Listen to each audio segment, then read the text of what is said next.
100 அடி உயரம் இருக்கக்கூடிய இந்த கொடிக்கம்பமும் பாதியாக முறிஞ்சிருக்கிறதுனால நாளைக்கு விஜய் இந்த கொடிக்கம்பத்தில் கொடி வந்து ஏற்றுவாரா அப்படிங்கிற சந்தேகம் வந்து இங்கே எழுந்திருக்கு. இதில் வந்து பார்த்தீங்கன்னாக்கா அந்த கொடிக்கம்பம் விரிசல் அடைந்திருப்பதையும் பார்க்க முடியும். மாநாடுடைய முகப்பு பகுதியில் இந்த கொடிக்கம்பத்தை சுமார் 100 அடி உயரம் இருக்கக்கூடிய இந்த கொடிக்கம்பத்தை நடக்கூடிய வேலை அப்படிங்கிறது காலையில் நடந்துகிட்டு இருந்துச்சு. ஸோ கிரேன் அப்படிங்கிறது முழுவதுமாக அந்த கொடிக்கம்பத்தை தாங்கி பிடிச்சுன்ற இந்த நேரத்தில் எதிர்பாராத விதமாக அந்த கிரேனுடைய பெல்ட் அறுந்து விழுந்ததில் கொடிக்கம்பம் முழுமையாக சாய்ந்து இங்கே கிட்டத்தட்ட உடஞ்சிருச்சு அப்படின்னே சொல்லலாம், நம்ம பார்க்க முடியும். அது மட்டும் இல்லாமல் இங்கே இருக்கக்கூடிய ஒரு கார் மேலே விழுந்ததில் அந்த காரினுடைய கண்ணாடி மட்டும் இல்லாமல் அந்த காரை மொத்தமாக சேதமடைஞ்சிச்சு. அந்த காட்சிகளை இங்கே பார்க்க முடியும். அந்த காருடைய முகப்பு கண்ணாடி அப்படிங்கிறது முழுமையாக வந்து சேதமடைஞ்சிருக்கு. 2வது மாநில மாநாட்டில் ஒரு அசம்பாவிதமும் சோகமும் நிகழ்ந்திருக்கக்கூடிய காட்சியை பார்த்துக்கிட்டு இருக்கிறோம். பரபரப்பாக இந்த கொடிக்கம்பம் சாய்ந்த நிலையில் காரின் மீது தான் அந்த கொடிக்கம்பம் விழுந்து அந்த காரே நொறுங்கி இருக்குதுங்க. அந்த நொறுங்கி இருக்கிற காட்சியை தான் பார்க்கணும். அந்த காருக்குள்ளே யாரும் அந்த நேரத்தில் இல்லை, இருந்திருந்தால் நிச்சயமாக பெரும் உயிர் சேதம் ஏற்பட்டிருக்கக்கூடும். அந்த காட்சியை தான் நம்ம வந்து பார்த்துட்டு இருக்கிறோம். ரொம்ப கோர விபத்துக்குள்ளான அந்த கார் ஒரு பயங்கர ஆக்சிடெண்ட் ஆனால் எப்படி இருக்குமோ அது மாதிரி பல டன் எடை கொண்ட கொடிக்கம்பம் பாருங்கள் விழுந்தனால இந்த ஒரு காரே டோட்டலாக இங்கே பாருங்கள். இந்த கட்சி நிர்வாகிகளுடைய ஒரு கார் தான் அப்படின்னு சொல்கிறாங்க.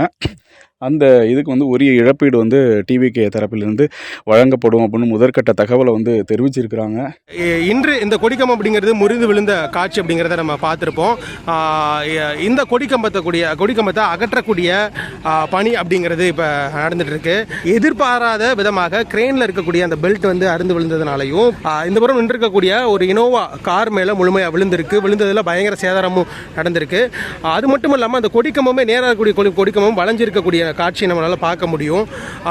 இன்னொன்று, நாளை விஜய் இந்த கொடிக்கம்பத்தில் கொடி ஏற்ற இருந்தார் அப்படிங்கிற ஒரு விஷயம் இருந்த போதில் இரவோடு இரவாக இந்த கொடிக்கம்பத்துக்கு மாற்றாக வேறு கொடிக்கம்பம் எதுவும் கொண்டு வருவாங்களா, நாளைக்கு விஜய் இந்த கொடிக்கம்பத்தை வந்து ஏற்றுவாரா அப்படிங்கிற தகவல் அப்படிங்கிற விஷயமும் இங்கே வந்து பெரிதும் ஆவலாக பார்க்கப்பட்டு இருக்கு. கேள்விக்குறியாகவும் இருக்குன்னு சொல்லலாம். சுற்றி தாவேகா நிர்வாகிகளும் இங்கே இருக்கக்கூடிய தொண்டர்களும் இதை அப்புறப்படுத்தக்கூடிய வேலையில் முழுமையாக ஈடுபட்டிருக்காங்க. அந்த உடஞ்ச பேச பகுதியையும் ஒரு தார்பாலின் போட்டும் முழுமையாக மூடியிருக்காங்க அப்படின்னு சொல்லலாம். இங்கே இருக்கக்கூடிய ஒரு கட்டில் பகுதியுமே வந்து அந்த கொடிக்கம்பம் அந்த கட்டில் மீது விழுந்து அதுவுமே சேதமாக இருக்கக்கூடிய காட்சியை நம்ம வந்து பார்த்துட்டு இருக்கோம். மாநாட்டு திடலில் ஓரங்கட்டப்படும் கொடிக்கம்பம் இதை கவனமாக கையாள வேண்டும். ஏன்னா பல டன் எடை கொண்ட இந்த கொடிக்கம்பம் மிகுந்த சோகமான ஒரு நிகழ்வு தான் டிவிகே கட்சியினருக்கு. பாதுகாப்பாக அதை எடுத்துகிட்டு வரணும், பாதுகாப்பாக கொண்டுட்டு வராங்க. விபத்துக்குள்ளான அந்த காரு ஓரங்கட்டிட்டாங்க. அதே மாதிரி இந்த கொடிக்கம்பமும் ஓரங்கட்டப்படும் காட்சி. அவசர கதியில் எந்த பணியுமே செய்யக்கூடாது அப்படின்ற ஒரு எடுத்துக்காட்டாக இந்த